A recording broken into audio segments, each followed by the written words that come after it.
Dans la deuxième saison de la télésérie Jessica Jones, le personnage de Jerry Hogarth, campé par Carrie-Anne Moss, apprend qu'elle est atteinte de la sclérose latérale amyotrophique, mieux connue sous le nom de la maladie de Lou Gehrig, qui entraîne une paralysie progressive de l'ensemble du corps.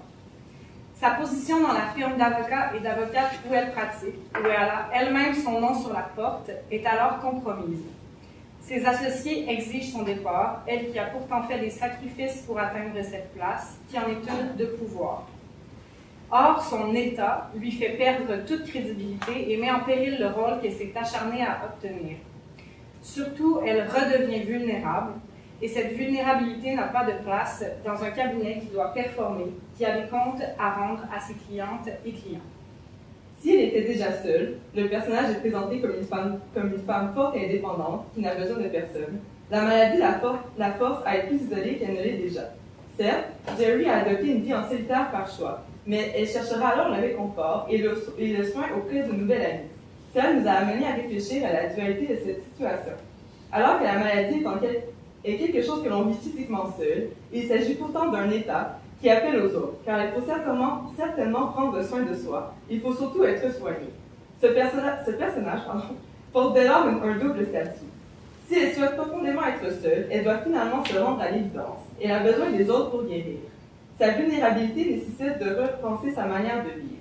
Or, alors qu'un être malade exige des soins, demande de faire appel à d'autres, amis, mais aussi médecins, infirmiers, infirmières et autres spécialistes de la santé, les femmes malades, et encore plus les femmes malades en situation de pouvoir, ne sont pas des personnes de qui l'on veut prendre soin, ni faire une place.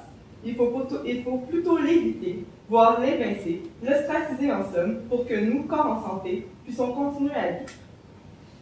Cette femme vulnérable que l'on a portée au petit écran frappe parce qu'elle en vient à vouloir s'enlever la vie. Celle que l'on nous a présentée dans la saison précédente comme une femme puissante à la tête d'un empire ne voit aucune autre issue que celle d'éradiquer sa maladie parce que cette dernière n'a de place nulle part. On la force, à travers cet ostracisme, à se débarrasser de sa maladie. Si les facteurs psychologiques et les traits de personnalité donnés au personnage doivent bien sûr être pris en compte, ici, Jerry Hogarth permet surtout de réfléchir à l'espace qu'occupent les femmes malades dans la société. Si elle-même ne veut pas d'un corps affaibli, ne veut pas l'habiter, c'est sans doute aussi parce qu'on ne la laisse pas le faire, on ne la laisse pas l'assumer ni l'investir. C'est cette idée d'espace, du corps malade dans l'espace, qui nous interpelle. Le fait de prendre corps, pour reprendre le titre du tout récent roman de Catherine Voyer-Léger que je cite, « L'anatomie n'a ni ordre ni norme.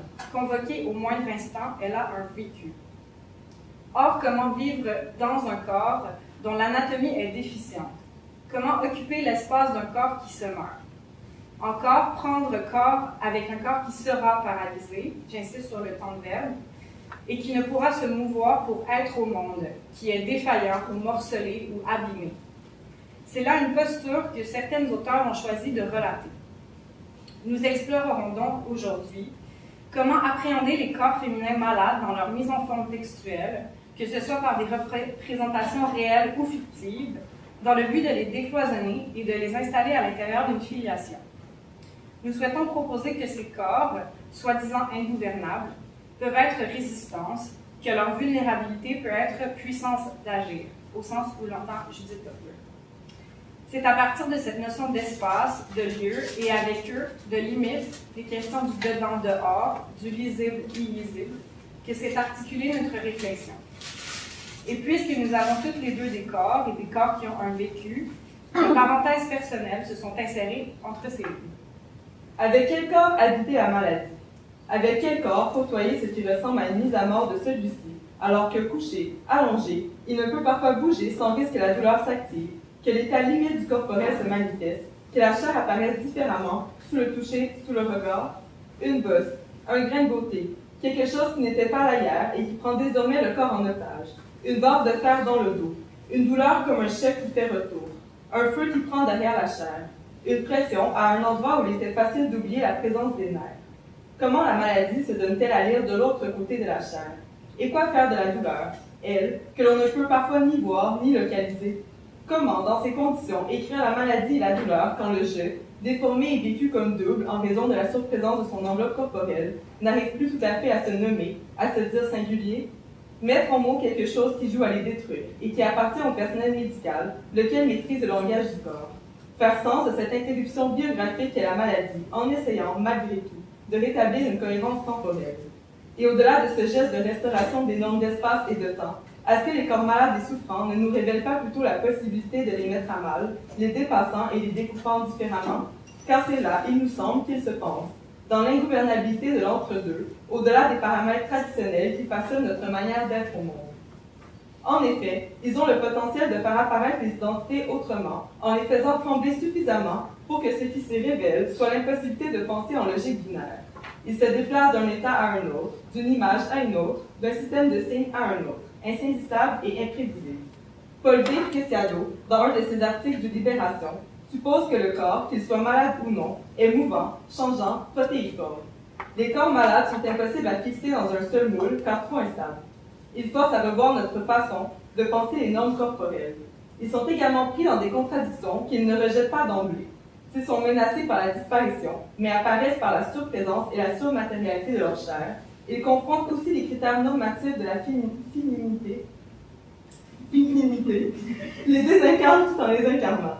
Chez les représentations autopathographiques que nous allons évoquer, il semble qu'il y ait une autre tension. Les jeux mis en récit ont une volonté, d'une part, d'habiter de nouveau un corps soi-disant normé, qui ne souffre plus, et d'autre part, de reconnaître la teneur politique de leur corps malade. Comment s'en sortir, espérer un après, et en même temps, revenir à la maladie ou à la douleur pour la raconter, la disséquer sans honte, la rendre familière. Sachant que la maladie et la douleur procèdent à un certain démantèlement des identités, l'autoreprésentation du corps féminin malade et souffrant dans les récits autobiographiques permet une réinvention de soi. Ces récits peuvent offrir un espace textuel pour que le je performe sa maladie. Mais ce sont aussi des récits qui racontent la difficulté de raconter, tournant parfois autour de la douleur et de la maladie sans les saisir complètement. Pensons à l'œuvre Un souffle de lumière d'Audre Lorde, dans lequel elle écrit, je la cite, « Je veux parler de la douleur. La douleur du réveil dans la salle de réanimation, aggravée par une sensation immédiate de perte. » Fin de la citation. L'écriture de la perte en chute libre. Lorde a vécu avec un cancer du sein et du foie. Il faut comprendre le cancer du sein comme participant du marquage des corps malades en les enfermant dans des contraintes, port d'une prothèse, reconstitution mammaire, etc., afin qu'ils demeurent intelligibles et puissent être lus comme féminins, afin qu'ils continuent de participer au caractère répétitif des normes de genre. Cette idée est d'ailleurs présentée dans le texte White Glasses d'Eve Kosovsky-Sedgwick, hommage à son ami Michael Lynch, dans lequel elle inscrit en filigrane son expérience du cancer, en établissant un parallèle entre son diagnostic et celui de son ami qui vivait avec le VIH. Elle affirme que si le sida a enfermé celui-ci dans une identité particulière, celle d'être un homme homosexuel, son cancer du sein l'affuble d'une identité féminine, la rend femme. When diagnosed with breast cancer, literary theorist Eve Kosovsky-Sedgwick's first thought was, shit, now I guess I really must be a woman. Il faut donc comprendre que la maladie, dans ce cas-ci, précéderait le genre qu'elle vient confirmer ou déformer. Si le cancer du sein, dans une conception cisnormative des genres, rappelle au corps leur féminité, comment est-ce que certains auteurs mettent en récit leur jeu, marqué par une maladie qui, tout en réitérant des normes corporelles, semble aussi permettre de les subvertir en ce qu'elle provoque une défaite du corps. En ce sens, est-ce que la performance corporelle et textuelle du jeu féminin malade est de l'ordre d'une stratégie de détournement des normes dominantes? Est-ce là que se tracerait une certaine poétique de l'ingouvernabilité? Nous revenons maintenant à Lorde. Son corps a subi une amputation, une ablation mammaire. Il apparaît comme une confrontation, comme quelque chose qu'il ne faudrait surtout pas voir. Corps altéré et altérité, en soi, puisque duel en raison de la maladie vécue comme intrus, devant les autres, puisqu'il n'incarne pas les normes dominantes. Il provoque un effet sur celui et celle qui le regardent. Elle écrit, et je la cite, « La vérité, c'est que ce sont les autres qui se sentent mieux quand je fourre ce machin dans mon soutien-gorge, parce que cela leur évite de se confronter, en moi et en eux, à la question de la mortalité et à celle de la différence. » Fin de la citation. Ce machin, une prothèse qui a comme fonction de dissimuler la mastectomie et de rétablir l'apparence du corps, afin qu'il soit de nouveau perçu comme un corps féminin et en santé. Lord affirme que le port d'une prothèse serait, pour elle, un geste commis pour rendre les autres confortables, pour les éloigner de l'idée de la faillibilité du corps, pour éviter de déranger cette pensée supposément immuable selon laquelle il n'existerait que deux genres. Nous en avons la démonstration. Elle se fait offrir une prothèse qui n'a ni la bonne couleur ni la bonne forme. Il s'agit d'un tampon de laine rose pâle moulé en forme de sein, qui tend à reproduire une féminité homogène, laquelle serait non marquée, blanche et hétérosexuelle par défaut, et à nier la réalité des corps multiples, ceux-là n'habitant pas la blancheur, l'hétérosexualité, la santé, et qui se sont institués comme références invisibles. Lord, justement, les fait apparaître et affirme en quelque sorte que son corps malade, indéfini et complexe, est toujours au-delà et en deçà de ces catégories duelles. C'est aussi, entre autres, par les manifestations abjectes qui surgissent en surface, qui transgressent les frontières dans lesquelles on voudrait confiner les corps, qu'apparaît la résistance contre ces mêmes normes de genre, puisque ces maladies sont lisibles. Porter des traces sur la peau est une autre manière de faire voir ce que l'on attend des corps féminins. En marquant sa chair, comme par procédé inverse, on rappelle que c'est une couche lisse et ferme qui devrait les envelopper. Dans la démangeaison de Laurette Nobécourt, la narratrice est atteinte d'une maladie de peau, le psoriasis, qui est, dès sa naissance, une tare qui l'empêche d'évoluer comme une personne que l'on considère normale. En effet, sa famille l'enferme dans la maison durant son enfance, ne veut l'approcher ou la toucher, puis elle vivra son adolescence dans un pensionnat, autre forme d'emprisonnement, un lieu où, par ailleurs, elle se cache dans les toilettes pour s'arracher la peau. Elle cherche donc elle-même, pendant une grande partie de sa vie, à se cacher, à essayer de faire disparaître sa maladie. Or, plus les années avancent, moins cela est possible. Le psoriasis est une maladie incurable et les démangeaisons, symptômes chroniques de sa maladie, sont incontrôlables. Si elle ne peut s'empêcher de se gratter, elle prend également conscience au fil des pages que ce sont aussi des mécanismes sociaux qui cherchent à l'empêcher de le faire, puisqu'elle fait partie d'une machine, je la cite, incapable de tolérer un corps visiblement malade dans l'espace social. Ainsi, à mesure que progresse le récit, Irène adopte son psoriasis comme un outil de pouvoir lui permettant d'exprimer la colère contre cette norme qui la domestique. Elle en vient donc à s'exposer, à rendre son corps malade visible en se grattant consciemment, volontairement, comme un pionnier à la société qui cherche à la contenir. Elle fait un usage politique de sa maladie de peau en affichant ses plaies suintantes à la face du monde, comme pour inverser les limites. Son dedans devient dehors. David Le Breton, notamment, a réfléchi à cette idée que la peau doit être appréhendée au-delà de sa simple fonction de contenant.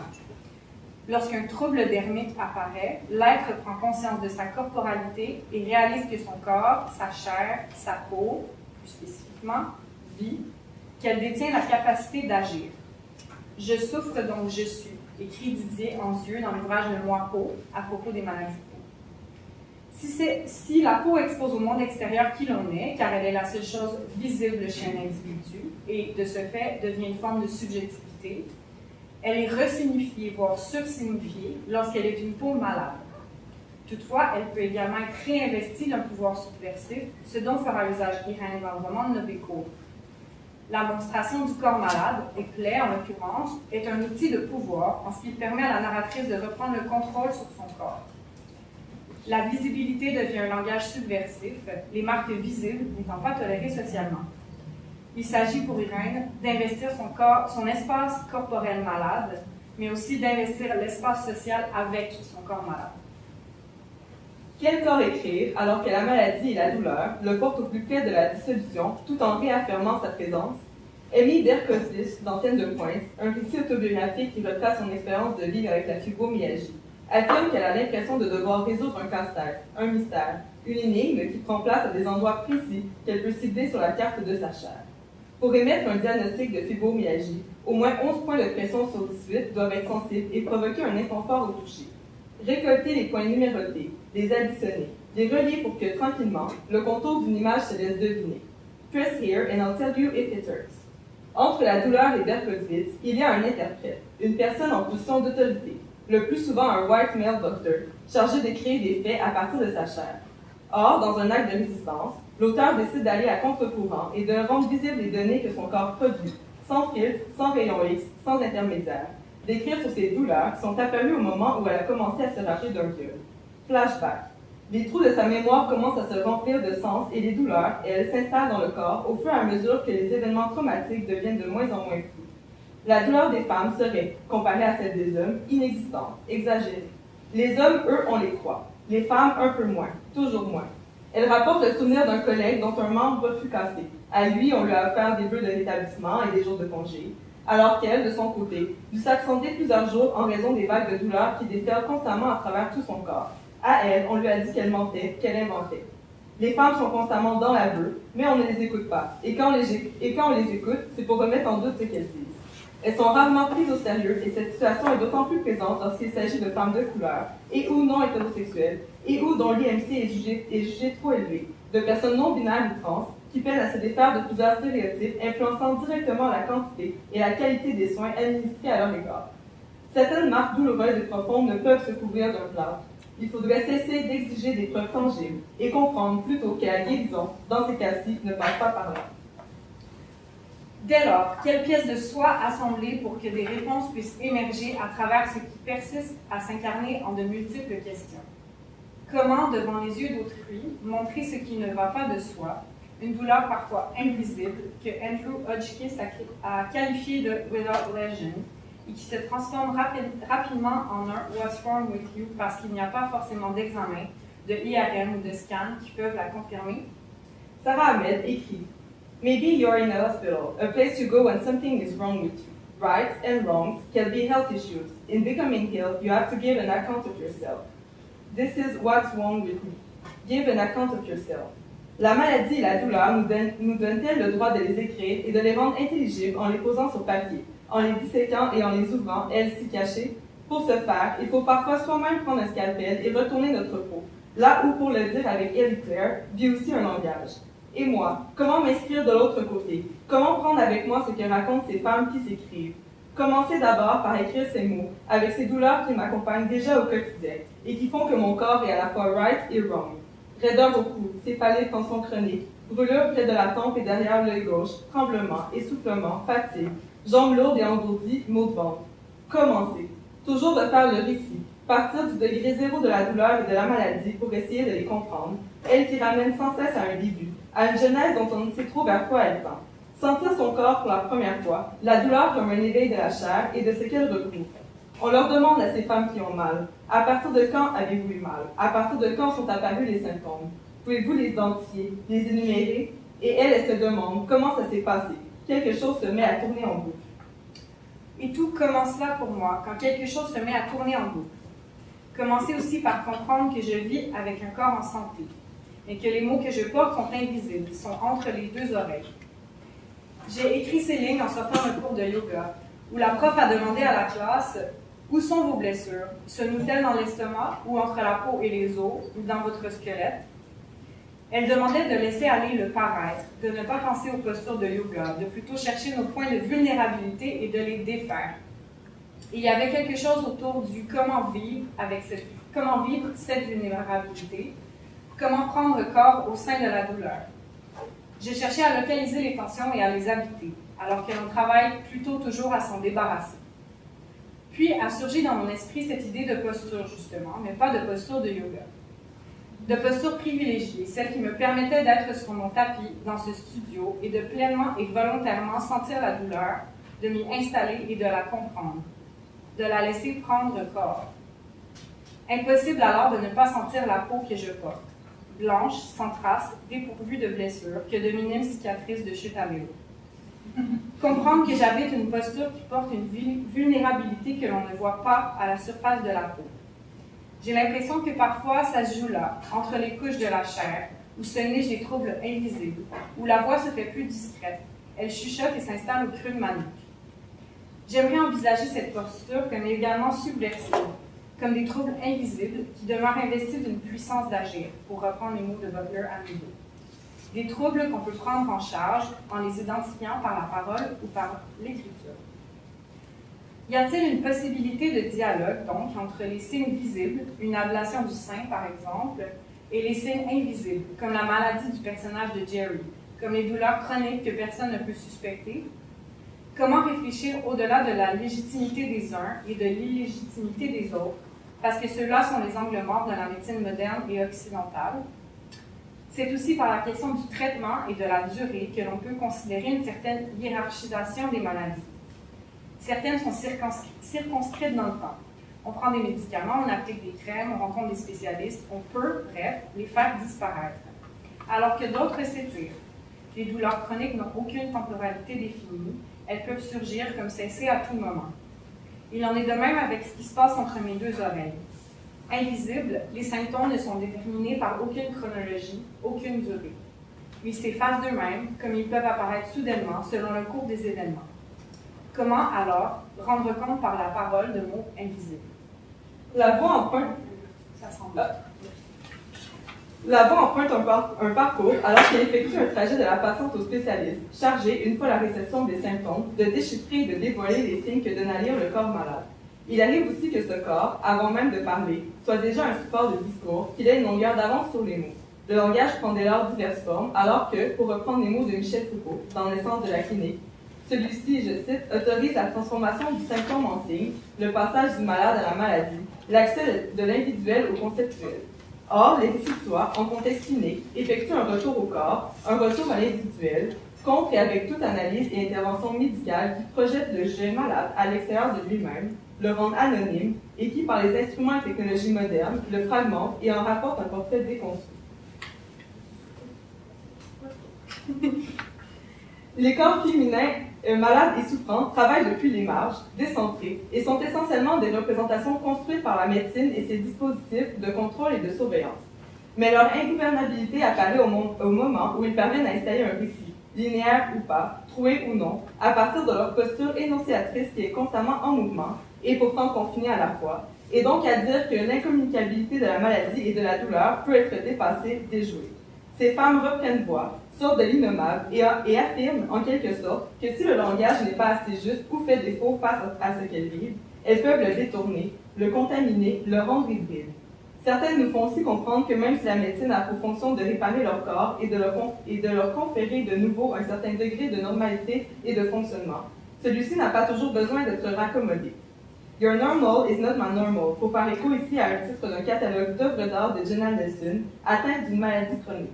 Malgré l'urgence pour plusieurs de faire peau neuve, peut-être qu'un corps brisé peut demeurer un corps brisé. Johanna Edva, dans sa Sick Woman Theory, écrit, et je la cite, You don't need to be fixed, my queen. It's the world that needs the fixing. Dans cette culture, dans cette fragilité, nous aimons penser qu'il y a un germe de puissance et un potentiel d'investissement sémantique de ses propres ruines. Je cite de nouveau Sarah Ahmed. Perhaps we need to develop a different orientation to breaking. We can value what is deemed broken. We can appreciate those bodies, those things that are deemed to have bits and pieces missing. Breaking need not be understood only as the loss of integrity of something, but as the acquisition of something else, whatever that else might be. En écrivant ce corps de moins en moins habitable, les auteurs le font apparaître et se redonnent le droit d'y entrer. Alors qu'on veut l'effacer, le rendre transparent, qu'on refuse de le regarder et en même temps qu'on cherche à le scruter, qu'on exige qu'il soit contenu dans une surface intacte et intouchée, tout en se permettant de le prendre entre nos mains comme un objet, elles le font exister, et à partir de lui, de ce lieu de paradoxe, elles résistent et se réinventent comme elles l'entendent. Il semble aussi que la puissance d'agir est possible avec un corps qui n'est pas visiblement malade, c'est-à-dire qui ne porte pas les signes d'une maladie. Revenons à Jerry Hogarth dans Jessica Jones. Elle choisit au final d'affronter ses collègues et de laisser apparaître ou de faire vivre son corps malade. En effet, elle fait en sorte qu'il soit forcé à démissionner. Le pouvoir subversif de sa maladie advient alors qu'elle use d'elle, qu'elle habite son corps malade. Je la cite, « I won't let anybody or anything take control of you ». Elle prend donc le contrôle elle-même de sa maladie parce qu'elle n'a plus rien à perdre. En effet, la guérison est impossible car il s'agit d'une maladie dégénérative. Sa vulnérabilité devient résistance, pouvoir face à eux.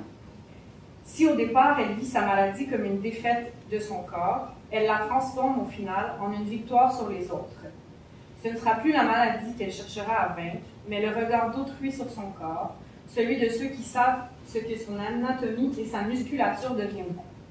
Son corps malade arrive à prendre sa place, viscéralement, parce que, nous dit Jerry, You should be very afraid of the woman who has absolutely nothing left to lose.